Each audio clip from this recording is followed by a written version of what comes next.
அப்படி இருக்க சகோதரரே, புத்தி உள்ள ஆராதனை தான்மா, உங்களுடைய சரீரங்களை ஜீவ பலியாக ஒப்பு கொடுக்கணும். எப்படி ஒப்பு கொடுக்கணும்? ஜீவ பலி, as a living sacrifice. பழைய ஏற்பாட்டு காலத்தில் என்ன பண்ணுவாங்கன்னா, புறா, ஆடு, மாடு இதெல்லாம் கொண்டு வந்து என்ன பண்ணுவாங்க, பலியிடுவாங்க. பலியிடும் போது என்னன்னா, அங்கிருந்து ஒரு சுகந்த வாசனை போகும். ஆமாவா?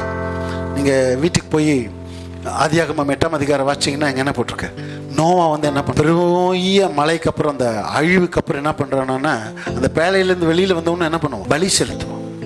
பைபிள்ல போட்டிருக்கு, அந்த சுகந்த வாசனையை அவர் முகர்ந்தார். அங்கிருந்து என்ன ஆச்சுன்னா ஒரு ஒரு ஒரு ஒரு வாசனை போச்சு.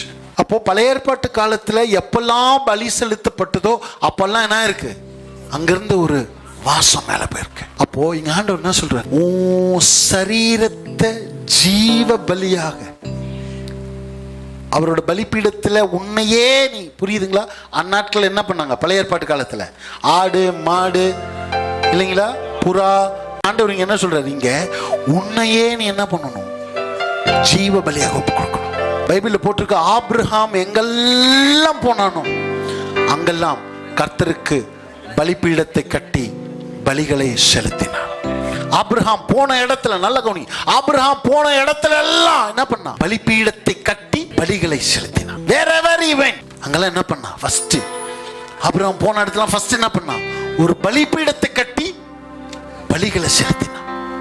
நல்ல கவனி, நோவா ஒரு காலத்துல ஆண்டவர் என்ன பண்ணிட்டாரு, நல்ல கவனி, என்ன பண்ணிட்டாரு, எல்லாத்தையும் அழிச்சிட்டாரு. நோவாவுடைய ஃபேமிலியை மட்டும் ஆண்டவர் என்ன பண்றாரு, பேழையில பாதுகாக்கிறார். மீதி என்ன பண்றாரு, முழு உலகத்துல இருக்கிற எல்லாத்தையும், அதுல பைபிள்ல போட்டிருக்க ஆடு, மாடு, எல்லாமே, மிருகங்கள் இதுமே இல்லை, எல்லாமே அழிஞ்சிச்சு. பேழைக்குள்ள நோவாவுடைய குடும்பம், அங்க உள்ள இருந்த மிருகங்கள் மட்டும் பாதுகாக்கப்பட்ட. ஆண்டவர் அதான் சொன்னார், ஜோடி ஜோடியா என்ன பண்ண, எல்லா மிருகத்துல ஜோடி ஜோடியா எல்லாம் மீதி எல்லாத்தையும் டெஸ்ட்ராய் ஆச்சு. நோவா வெளியில வந்தவன என்ன பண்றான், ஒரு புது வாழ்க்கை என்ன பண்றான். நான் சொல்றது புரியுதுங்களா? வெளியில இருந்தா யார் இருக்கா, யாரும் இல்ல, எதுவுமே இல்லை. எப்படி ஆதாம் ஏவாள் இந்த பூமிக்கு வரும்போது எப்படி இருந்ததோ அதே போல மறுபடியும் a new start, a new beginning. ஆண்டவர் முழு உலகத்தை என்ன பண்றாரு, அழிச்சிட்டு என்ன பண்ற, உலகம் அப்படியே இருக்குது. இப்போ என்ன பண்ணணும், இப்போ புதுசா ஸ்டார்ட் பண்ணணும்.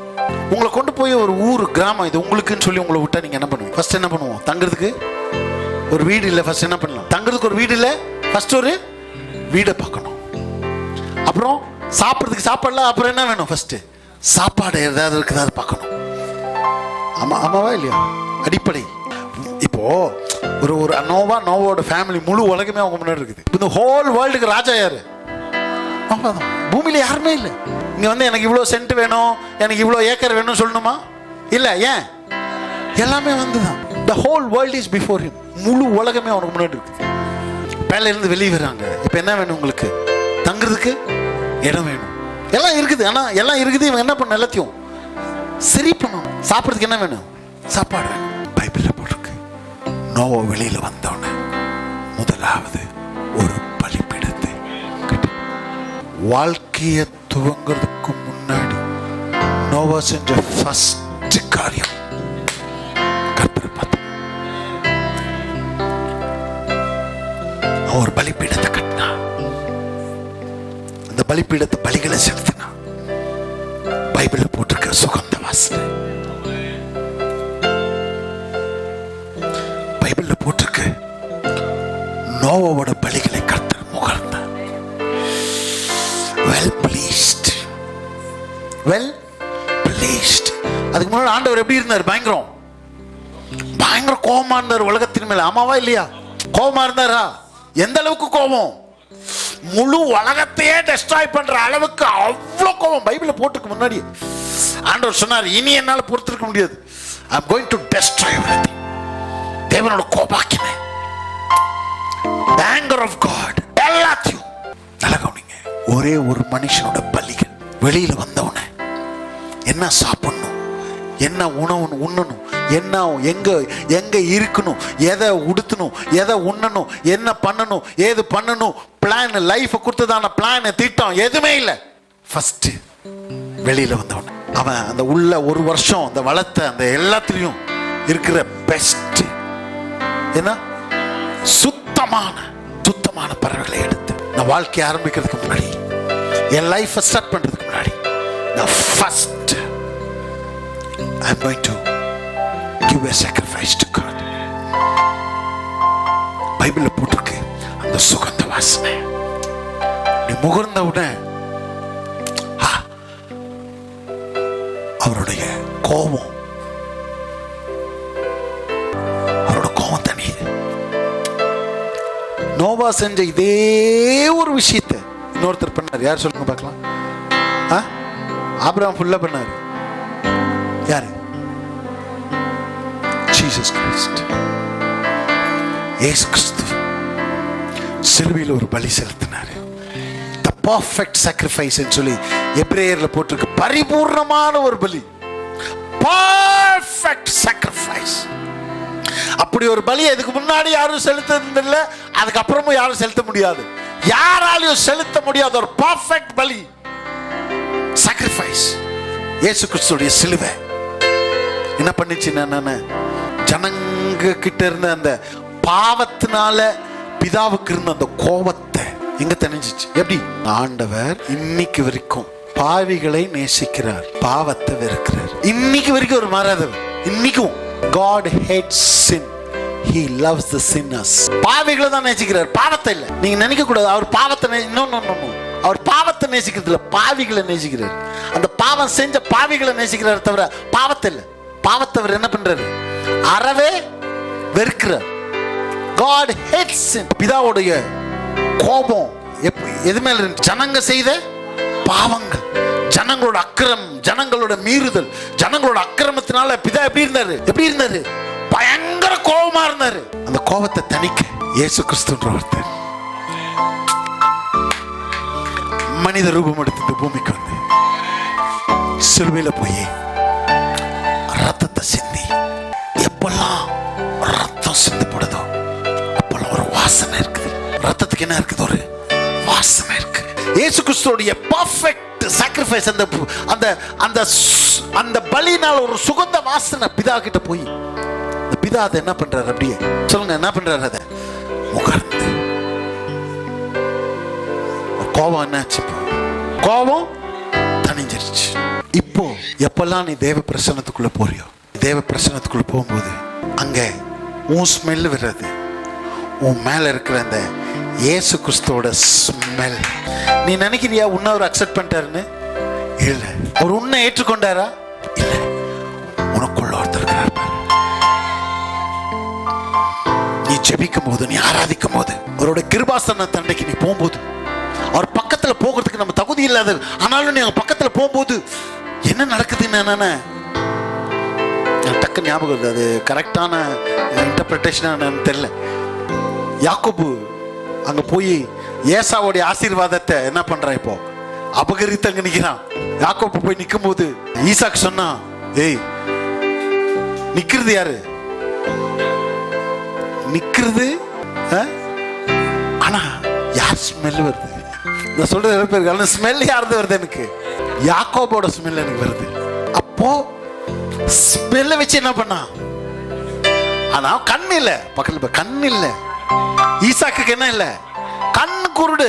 டோட்டலா யாக்கோபு ஏசா மேல இருந்த அந்த ரோமம் எல்லாத்தையும் போட்டுக்கிட்டான். தொட்டு தொட்டு பார்த்தா எல்லாம் சரிதான், ஆனா ஸ்மெல் வந்து யார்தான் இருக்குது? யாக்கோபோட ஸ்மெல்.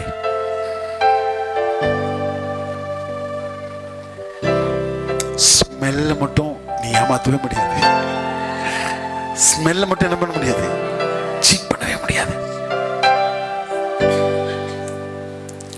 எப்பெல்லாம் நீ ஜெபத்துக்கு போறியோ, உன் ஜெபம் ஏற்றுக்கொள்ளப்பட்டா. எப்பெல்லாம் நீ ஆராதிக்கிறியோ, உன் ஆராதனை ஏற்றுக்கொள்ளப்பட்டா.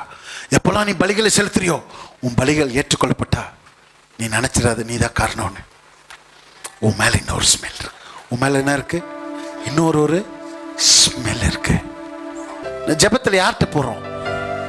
நீங்க ஜெபிக்கும் போது கரெக்டாக புரிஞ்சுக்கணும். இது நம்ம புக் பிரேயருடைய பைபிளில் ஒரு முறை இருக்குது. அந்த முறையை புரிஞ்சுக்கணும். நீங்க ஜெபிக்கும் போது யார்கிட்ட போறீங்க? சொல்லுங்க சொல்லுங்க, பிதா கிட்ட இயேசு கிறிஸ்து மூலமா பரிசுத்தாவியானவருடைய உதவியோட போறோம். சொல்லுது புரியுதா? அப்ப நீ ஜெபத்தை போகும்போதெல்லாம் யார்கிட்ட போற? நீ பிதா கிட்ட போற. அப்ப நீ பிதா கிட்ட போகும்போதெல்லாம் அவர் உன்னை ஏற்றுக்கொள்ளும் போது நம்ம நினைக்கிறோம் அவர் நம்மள, ஓ நான் பண்ண ஜபம் சூப்பர் போல, நம்ம பண்ண ஜபம், நான் பண்ண ஆராதனை ஐயோ சூப்பரா. உன் மேல பக்கல சொல் நீதான், ஆனா உன் மேல வாசனை வேற. பிதா பார்க்கும்போது உன்னை இல்லை, உன் மேல இருக்கிற அந்த வாசனையை பார்த்து உன்னை ஏற்றுக்கொள்றாரு. அவர் பார்க்கும்போது உன்னை பார்க்கல, உன் மேல அந்த வாசனையை பார்க்கிறாரு. பார்க்கும்போது உன்னை இல்ல, உனக்குள்ள இருக்கிற அந்த கிறிஸ்துவை பார்க்கிறாரு. எப்பெல்லாம் பிதா உன்னை பார்க்கிறாரோ, எப்பெல்லாம் நீ ஜெபத்துக்கு போறியோ, எப்பெல்லாம் நீ ஆராதிச்சுட்டு இருக்கிறியோ, அப்பெல்லாம் அவர் உன்னை இல்ல, உன் மேல ஒரு ஸ்மெல் இருக்கு. எல்லாம் சொல்லுங்க, தலைமையில கை வச்சு, என் மேல ஒரு ஸ்மெல் இருக்கு, என் மேல ஒரு ஸ்மெல் இருக்கு. சொல்லுங்க, இயேசுவின் வல்லமையுள்ள நாமத்தில் இந்த நாள் துவங்கி நான் எங்கெல்லாம் போறேனோ அந்த ஸ்மெல் வெளியில வரட்டும். நான் வேலைக்கு போகும்போது, நான் வீட்டுக்குள்ள இருக்கும்போது, நான் வெளியில நடக்கும்போது, நான் யாராவது சந்திக்க போகும்போது, நான் எங்க போனாலும் சொல்லுங்க சொல்லுங்க, கரங்களை வச்சு சொல்லுங்க, அந்த ஸ்மெல் எனக்குள்ள இருந்து. பைபிள்ல போட்டிருக்கு, நீ எங்க போனாலும் நீ நற்கந்தமா இருக்கிற, நீ அந்த ஸ்மெல் உன் மேல ஒரு அடையாளமா இருக்குது. ஸ்மெல் உன் மேல ஒரு அடையாளம். that is a sign. Oh hallelujah. Shagadana masianta. There is a smell. உன் மேல ஒரு ஸ்மெல் இருக்கு. யாருக்கும் கிடைக்காத ஒரு வேலை நினைச்சிடாத, உன் தகுதியில யாருக்கும் கிடைக்காத ஒரு சில தயவு உன் லைஃப்ல வந்திருக்குதுன்னு, அதுக்கு காரணம் நீ இல்ல, உன் மேல ஒரு ஸ்மெல் வந்திருக்குது. ஓ ஹல்லேலூயா. நான் தீர்க்க தரிசனமா சொல்றேன், இனி வரப்போற நாட்கள்ல உனக்குள்ள இருக்கிற இந்த ஸ்மெல் தயவுகளை உண்டாக்க போகுது. ஃபேவர்ஸ் ஓபன் பண்ண போகுது. Let it open the system of favor. அந்த தயவோட சிஸ்டம் அது ஓபன் பண்ணட்டும். நீ போற இடத்துல எல்லாம் அந்த தயவு உனக்கு உண்டாகட்டும். சொல்லு, ஒரே ஒரு கண்டிஷன், நீ போகும்போது நான் போல, எனக்குள்ள இருக்கிற அந்த இயேசு கிறிஸ்துவோட வாசம் எனக்குள்ள வாசமா இருக்கிற, எனக்குள்ள வாசமா இருக்கிற கிறிஸ்து, அந்த கிறிஸ்துவினுடைய வாசனை எனக்குள்ள வாசமா இருக்கிற அந்த கிறிஸ்து. பைபிள்ல போட்டிருக்கு, பவுல் சொல்வான், நாங்கள் சுகந்த வாசனை. நீங்கள் போற இடத்துல எல்லாம் நாம இருப்பீங்க சுகந்த வாசனைகளாக, நற்கந்தமாக, சுகந்த வாசனையாக. ஓ ஹல்லேலூயா.